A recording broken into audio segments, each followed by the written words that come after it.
For those of you who haven't met me just yet, I'm Peter Scott. I'm the president of Athabasca University, and I do hope you've been enjoying this first day of PCF 10. It is my great honor and pleasure this afternoon to introduce you to our showcase speaker, Claudette McGowan, the Global Executive Officer for Cybersecurity at TD Bank.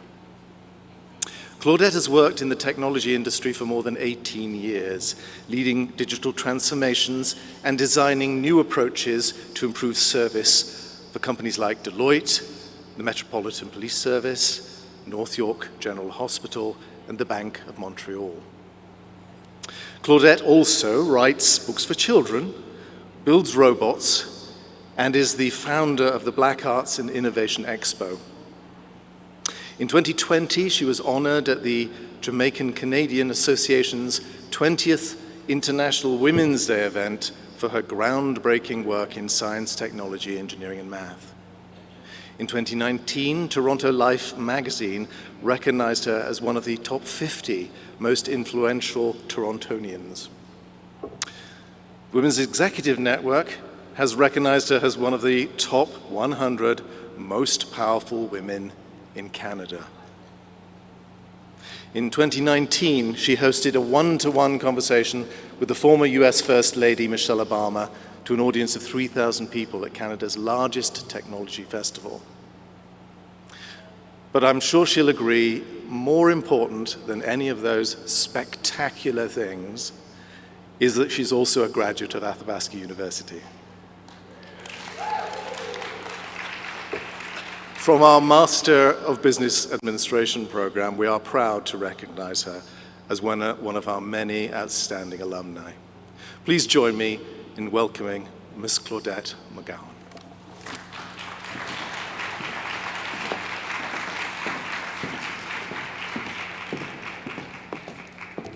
Good afternoon, everyone. Hello, hello.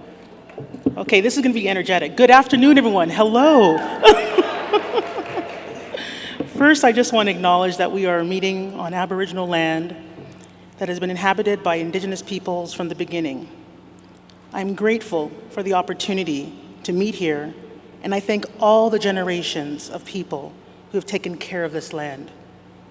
Long before today, as we gather here, there have been Aboriginal peoples who have been the stewards. I recognize and deeply appreciate their historic connection to this land. I recognize the contributions they have made both in shaping and strengthening this community, this province, and this country. Special thanks to Dr. Peter Scott, the Commonwealth of Learning, Athabasca University, and everyone on the organizing team for inviting me here today. It's an honor to be with you all. And I have to say, there's magic happening behind this stage. So before we go any further, let's give a big round of applause for all the people who made this day possible.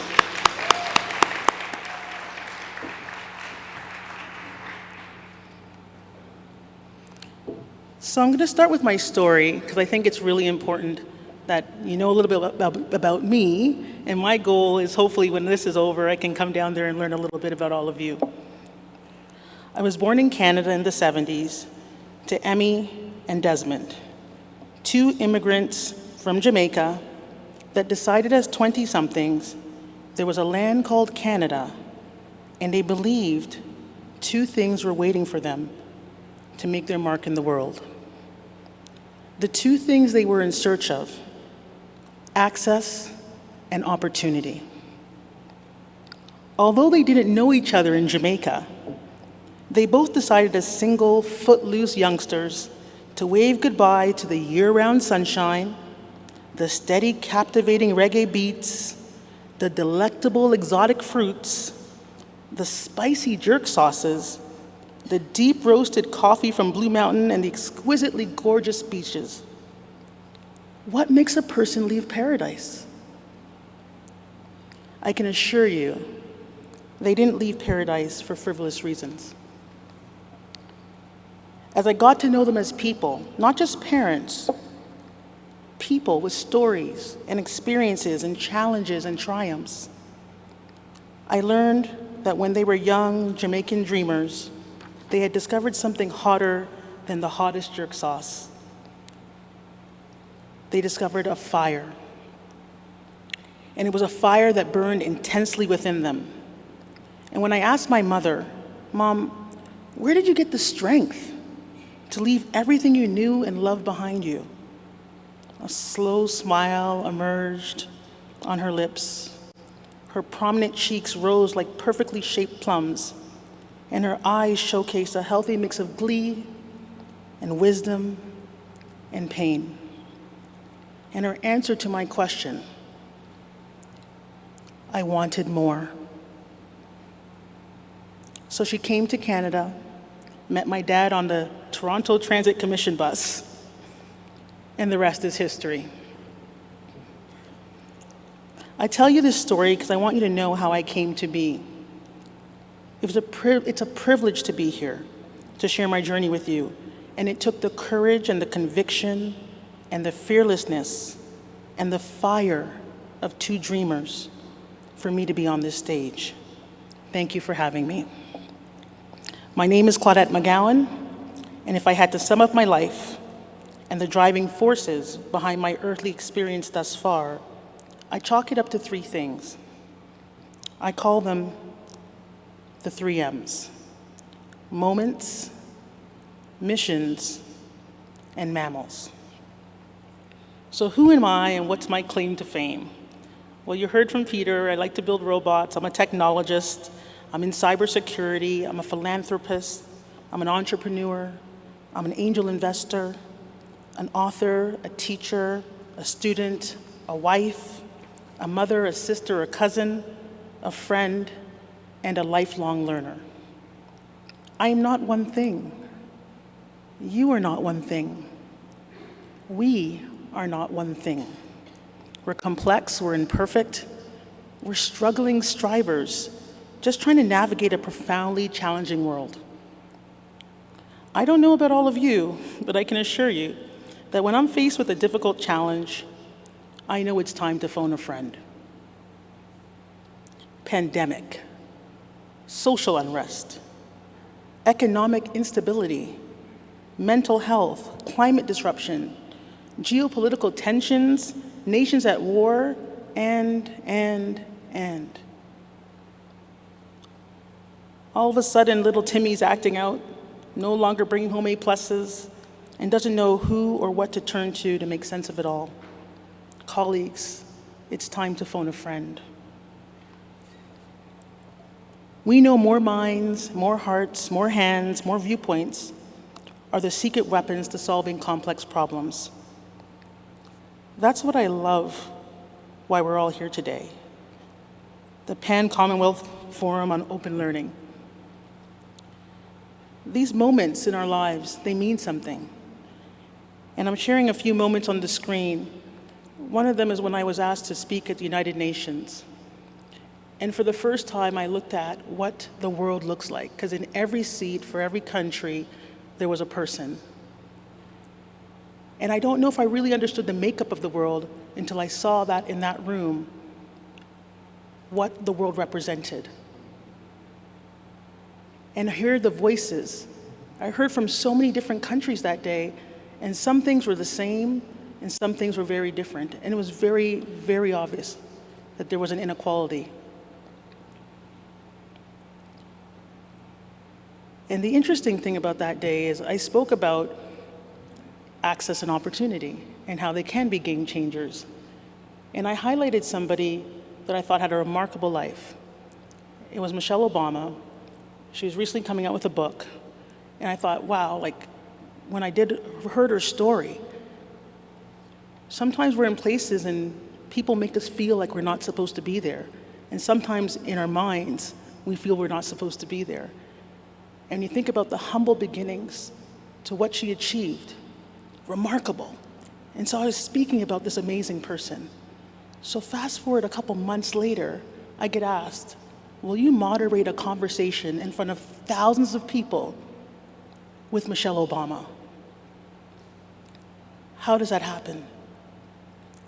Just remarkable to sit there and hear her story. And people say, well, what is she really like? So we're not friends. I don't call her Mishy. I want to be clear. But backstage, before we went on stage, she held my shoulders, and she said, "You're amazing, you're remarkable, you're phenomenal." And she was boosting me up. And I'm just like, is Michelle Obama touching me right now? Just really, really special moments in all of our lives. The decision that I make to study technology, to embrace cybersecurity, to get my MBA, to leave a familiar job that I'd been at for 19 years and go somewhere else and start fresh and new. To win top woman in cyber and digital finance, to receive an honorary doctorate from Carleton. Moments you reflect back on your life and say, 2 youngsters from Jamaica have a dream, 1 generation later, it's transformational. And of course it took energy and power and grit, but I also think that we are in a phenomenal country where phenomenal things can happen, and we have to recognize, while it's not perfect, it's a really good place to be. So I talked about leaving a job and making a big bet. And when you make changes like that, you start from the beginning. You start from scratch. And it does take courage and it does take conviction. But I was pleased to do it because I learned and I grew from it all. So I ask you all to find your moment, to visualize, and to bank. What are those special pivot points in your lives? Where did you move to another level of actualization? And what was special? What gave you energy? And how did it deliver you some peace and some joy? Moments are really important, and sometimes when we're moving so fast, we forget to enjoy it. So treasure the moments. The next thing I want to speak about was missions. And it's interesting, I read this quote, it said, "If you do not go after what you want, you'll never have it. If you do not ask, the answer will always be no. And if you do not step forward, you will always be in the same place." So it's really important to me to not stay in the same place, and not only to just follow, but to lead. And so I had this big vision around cybersecurity. I'm not sure if you know, but there's 5 billion people online. 50% of the people online have already been breached or compromised. And most don't even know it. That means your credit card could be there, someone could create a special profile about you in 5 minutes and start interacting with your friends and family. It could be you've got a website, it's been compromised. There's so many things that could happen. But I didn't see anyone talking about cybersecurity in the mainstream. So I thought, why not start a podcast? Let's go on a mission to educate as many people as possible. If there's 5 billion people online, how do you educate them?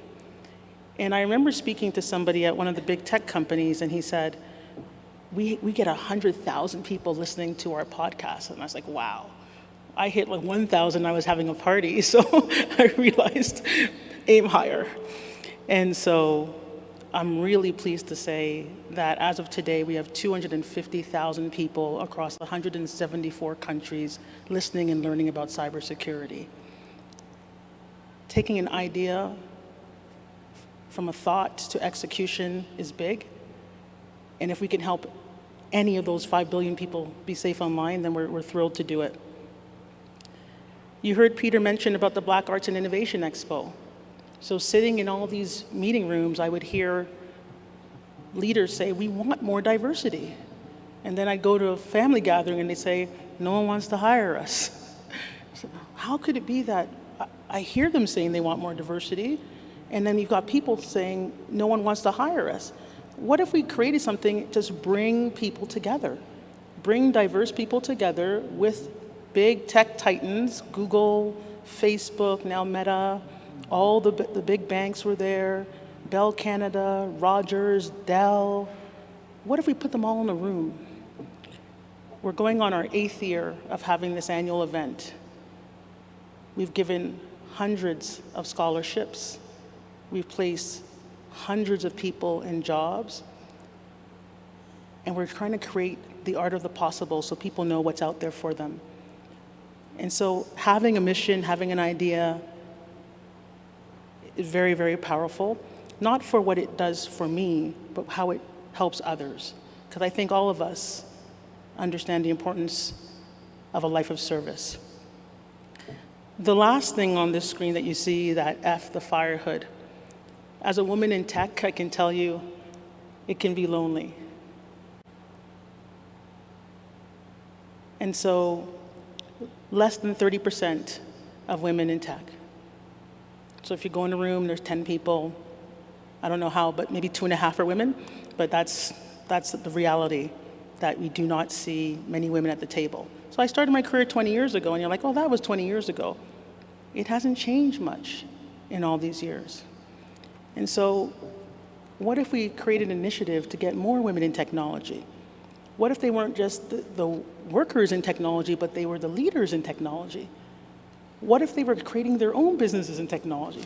So we created something, I co-founded this with Danielle Graham, called the Fire Hood.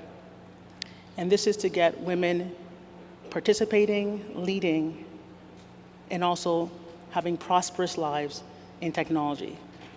We have a fund that we created for millions of dollars. Every month we hear pitches, and we award women funding for their businesses. It's their first 100,000, their first 250,000, but to get those businesses launched and growing. Because great ideas come from everywhere. And so it's really important for us to ensure that women in tech have a platform and have the support that they need. And if you think about just all the challenges that we go through, whether you're a woman in tech, whether you're a person trying to navigate these new innovative tools, I think it's really important for us to understand that there are things that are true barriers. There are things that are holding people back, and mentorship and sponsorship are really critical to thrive. When I was in the workplace, I certainly faced micro and macroaggressions. I remember, having financial deals not go well, treasured relationships somehow turn into tattered coexistence. Life happens, mistakes happen, tragedies happen. And I think all of us sometimes will wallow or feel disappointment, maybe even shed some tears. But I always tell people, and this is what I do, I book a meeting with myself. And it's in the mirror, face to face, none of this Zoom or Teams or WebEx stuff. And the question I ask myself is, are you going to spend time focused on dissecting history or creating a legacy? I don't want anyone to wash over the past or minimize wrongdoings, but we're teachers and we're learners. So what did we learn from the past? How can we create a new reality? I learned this from my son's basketball coach. He advised them that when they make a mistake, when things don't go right, clap twice and say, next play. Because you'll be watching the ball and think about how it could happen, and you'll miss everything else on the court. And I saw those boys improve just by telling them, next play. How many times are we at work or at school, and we're still running the tape of the thing that happened and missing the thing that's right in front of us? Learning happens everywhere. So create your legacy, stand for something, take action, and make something important happen so you can deliver superb and exceptional results. Because the question we all have to ask ourselves is, do we want to be a prisoner of the past or a pioneer of the future? My decision, and I hope your decision, is to be focused on the future. So I told you about my moments and my mission, and you must be wondering, what's up with the mammals? So let me demystify that. According to Britannica, the proper definition of a mammal is any member of the group of vertebrate animals in which the young are nourished with milk from special mammary glands of the mother. So in case it's unclear, we are all mammals. My friends at Wikipedia take it one step further and say humans are the most abundant and widespread species of primate, and we're known for having large and complex brains. This has enabled the development of advanced tools, culture, and language. So my life has been influenced and shaped not only by remarkable moments and enriching missions, but also mammals, humans, people. I want to share two stories about two remarkable mammals that I've been fortunate enough to know, Anna and David. Anna was a senior executive at one of the top financial institutions in Canada. I only had male mentors up to that point in my career. And as a woman in tech, that was the option. And this fabulous person in HR asked me, would you like to meet Anna? She's not in tech, but I think the two of you will get along. I knew her name, I saw her face in all the top brass memos, and thought for sure it'd be great to meet her once. So we met once. She was on the business side of banking, I'm on the technology side, and from that meeting, my world changed. Things that I thought worked perfectly with our technology were less than optimal, according to her. And things that she thought were great about the business, well, I was able to share some feedback and provide a different point of view. The one session turned into two, the two into three, the three into five, and we were mentoring in a relationship for years. It wasn't just the things she said. I watched how she worked, how she interacted with people, how she always remained poised in peacetime and in rough situations. She was always willing to pilot my new technology and innovations. She gave really valuable feedback, and she spread the word across the company, all levels of leadership. She advocated for me, she endorsed me, she supported me, and doors began to swing open. She was instrumental in my promotions. She was instrumental in my first corporate board appointment. She was a great teacher. She was a phenomenal mammal. And what she did was she used her power and her influence to help me. I wasn't perfect. She accepted me. She helped me to develop and be a better leader. And I helped her. The spirit of collaboration was powerful. And when I applied what I learned from Anna to the state of open learning and what we're all here for today, I believe more collaboration, sharing of what's working, uniting for the betterment of learners globally will deliver transformational results. This takes intention, parking our egos, and searching for ways in which we can all partner and get the win. I'm sure we have some Annas in the room. My next story is about David. We could not be more different. He was a man of few words. He was my direct boss for several years, and almost everyone was afraid of him. He was known for very colorful language, never afraid to pound the table to emphasize his point, and he wasn't someone you wanted to disappoint. So I was working on a pretty big assignment, and I had to share the news with David that I'd be heading off on maternity leave in a few months. I was hoping he would be supportive, but his reputation, the colorful language, the table pounding, I was prepared for it all.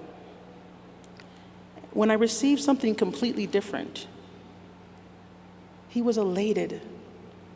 He'd heard that I had challenges having children. And for him to hear I was pregnant and so far along because I didn't want to tell anybody because of what had happened in the past, you would have thought he was the grandfather. He was so happy for me. And we worked out a transition plan, and we got an interim leader, so I was able to go off on mat leave and not be worried about my job or my role and what would happen when I come back. But I started hearing whispers from other women saying, be careful, because when you go on mat leave, when you come back, it's like the reset button. You gotta work your way back up. And so 1 week after I returned, David called me in, and he said he had some news to share. He said, you're being promoted, and we're giving you a raise for all the work you did on that project before you went away and for how smoothly you handled that transition. He said, you set us up for big success. And after that promotion, I worked like a woman on fire. I don't know if it was that I never felt more valued in my life, but sometimes when you're expecting the rug to be pulled out from you and all of a sudden you're uplifted, it feels joyful. He created such a harmonious environment for everyone on the team. Everyone worked super hard. He was inspirational, he was motivational, and he was fair. He is the main reason why I'm here today. You see, at some point in my career, I saw a pattern forming.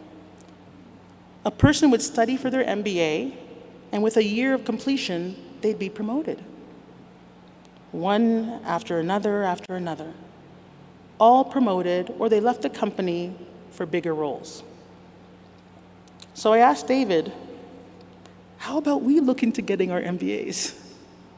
And he laughed at me, and he said, what are you talking about? We're senior leaders. We don't need MBAs. People get MBAs to get to where we are. So I digested that. Then I came back in a month. I learned from my kids, you just keep asking. Eventually, something good happens. So I came back in a month, and I insisted, let's do it together. And then he told me what was really bothering him. He said, I'm too old to learn. I'll support you, but I'm not coming along for the ride. And if you check my Athabasca records, you will see that David wrote me that letter. He signed the paperwork. He ensured I had the time, the space, the support, the funding. And that's why I can proudly say that I am a graduate of the Athabasca University MBA program. During my studies, I was working full-time. I was pregnant again, and the pregnancy was deemed high risk. I was hospitalized. I was in a wheelchair.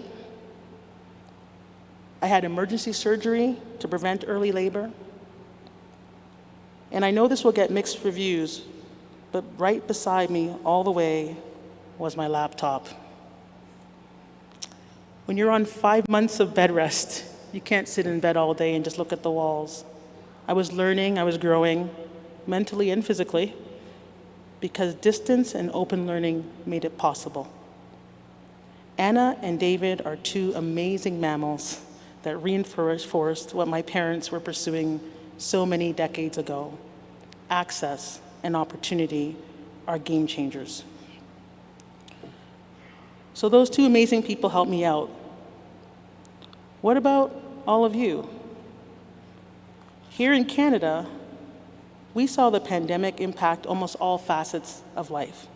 Globally, at least 1.5 billion students and 63 million primary and secondary teachers were affected by the unprecedented disruption.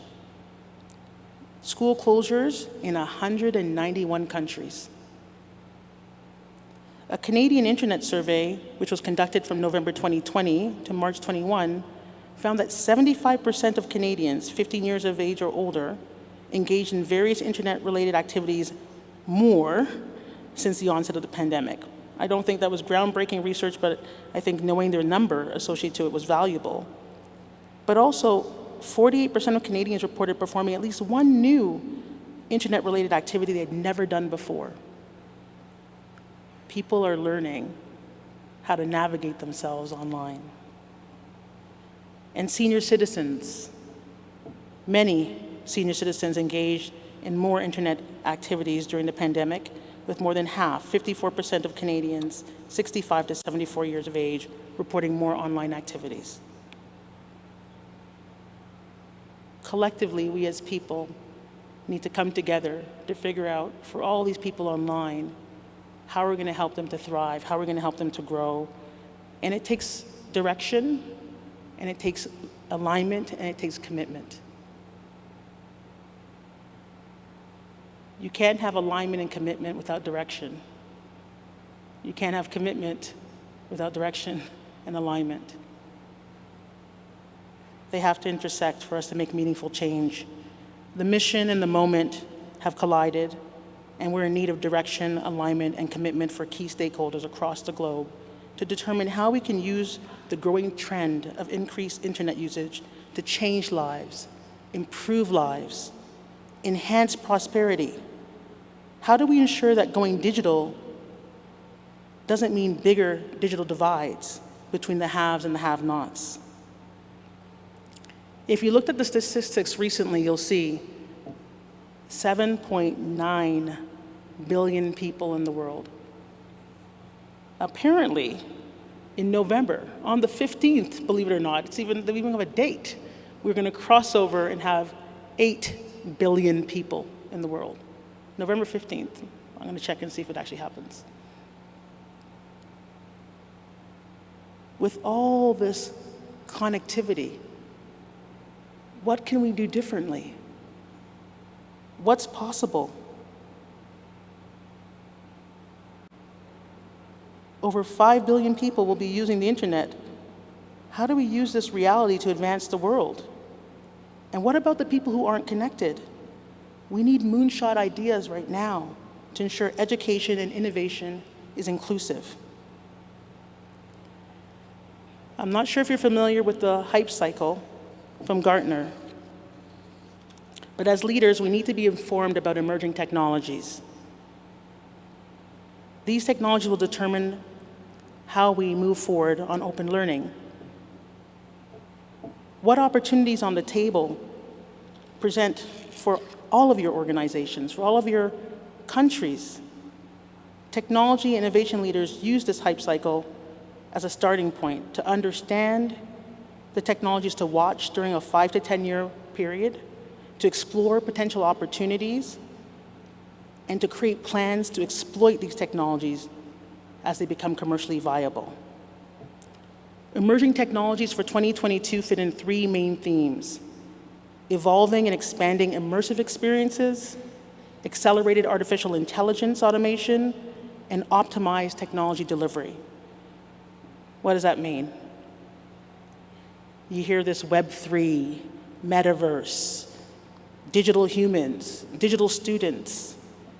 The metaverse is a collective virtual 3D shared space created by bringing things together, the convergence of physical and digital realities. The metaverse is persistent and provides enhanced immersive experiences. When we think about learning, what role does the metaverse play? Digital humans are interactive AI-driven representations that have some of the characteristics and personalities and knowledge and mindset of a human. Have we explored the digital student? Can we anticipate needs? Can we envision how to get to places where perhaps learning is not available? How can we reimagine learning with these innovations? Accelerated AI. The 3 things I'll point out here are generative design AI or augmented design. And this is using AI and machine learning or natural language processing to automatically generate and develop user flows, screen designs, content, the presentation layer for digital products. How can we design differently and more inclusively, tapping into this technology? Cloud, everybody's going to the cloud. Are we doing it in a sustainable way? Are we going to achieve benefits economically, environmentally, socially? Cloud sustainability is on the hype cycle. And the last thing I would say is data observability. And this is the ability to understand the health of an organization's data landscape. Most companies don't know what data they have. They don't know where it is. They don't know how to mine it. They don't know how to harvest it. They don't know how to extrapolate. How can we use data to deliver insights and change the way we approach learning? And whatever we do, let's make sure it's secure. I've received too many calls, typically after 1 a.m., some from academic institutions, They have 2, 3 people in IT. They got 1 or no one in cyber. Systems aren't patched. Cyber awareness training doesn't happen. And then we're surprised to see them on the nightly news. I can't emphasize how important cyber is. Protecting data, protecting privacy. It's critical to everything we do. So as we're innovating, because innovation is exciting, please remember, security has to be built in on the front end. Don't let anything go to production. If there's anything you're going to listen to, don't let anything go to production if you can't demonstrate it will secure you from harm. The 5 key things that you need to be aware of as policymakers, as academics, as educators, these are the 5 things that we're seeing high volumes of. Go back and talk to your folks. Are we protected? So you might be great, but how about your 3rd and 4th party? How are they doing? Do you ask them the questions? Ransomware, not pretty. You get sometimes 45 minutes to make a decision. Or then they start naming and shaming and dropping things, and you're completely locked out. The president of Sony, when they were hacked, said 2 things that really stuck with me. He said, I didn't know who to call, and we didn't have a playbook. Do you know who to call, and do you have a playbook? Supply chain attacks on critical infrastructure. These are things that we use to run the country, to run the province. How safe are they? And then there's the threat from within. Insider data theft, really critical. And lastly, our people. I spend time with a lot of folks that are on the wrong side of the law, and they'll say things like, professionals don't spend time with systems. Professionals hack people. Much easier to get to the person than it is to the system. So what are we doing with our students, with our customers, with our employees? Let's make sure that we have everybody cyber literate. And it's really important because there's 3.5 million unfilled jobs right now in cybersecurity. 500,000 of them are in North America. So as we're developing programs and we're training people, are we training them for the jobs of yesterday, the jobs of today, or the jobs of tomorrow? There are 3.5 million unfilled jobs in cybersecurity right now. How many programs are focused on filling this gap? So my vision for the future of open learning is that we transform, and I know we have a lot of people in here who are driving transformation, but we transform fast. That we harness data for good, because recognize that if it's not ethical, it can be used for very bad purposes as well. So understanding how data is used, making sure the right people have permissions, the right people have transparency and insight,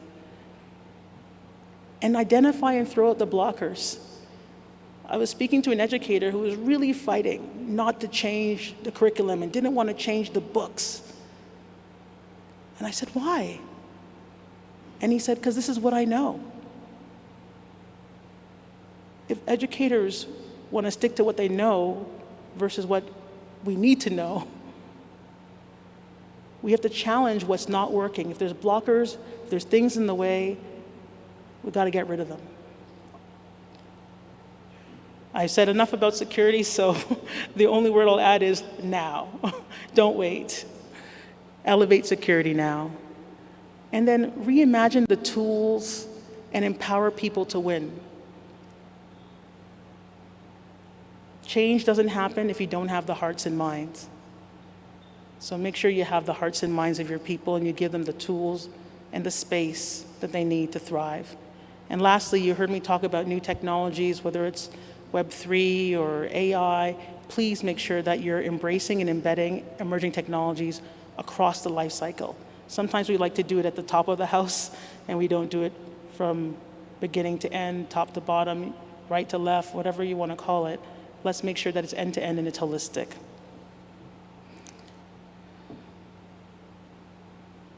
As a technologist, it's been a thrilling ride.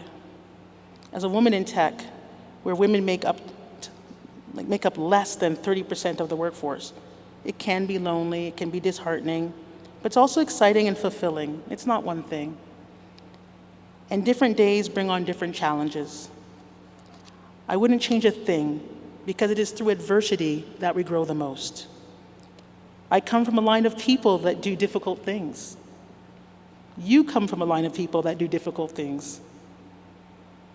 To be an educator, a policymaker in 2022, to work collaboratively to make a difference in the world, our energy, our spirit reminds me of our parents. It reminds me of my parents specifically. They had a fire. They wanted better. They wanted more. And for the conditions that we're dealing with in the world today, we now must evolve from wanting to needing. We need more. We must do more. Let's do it today, and let's do it together.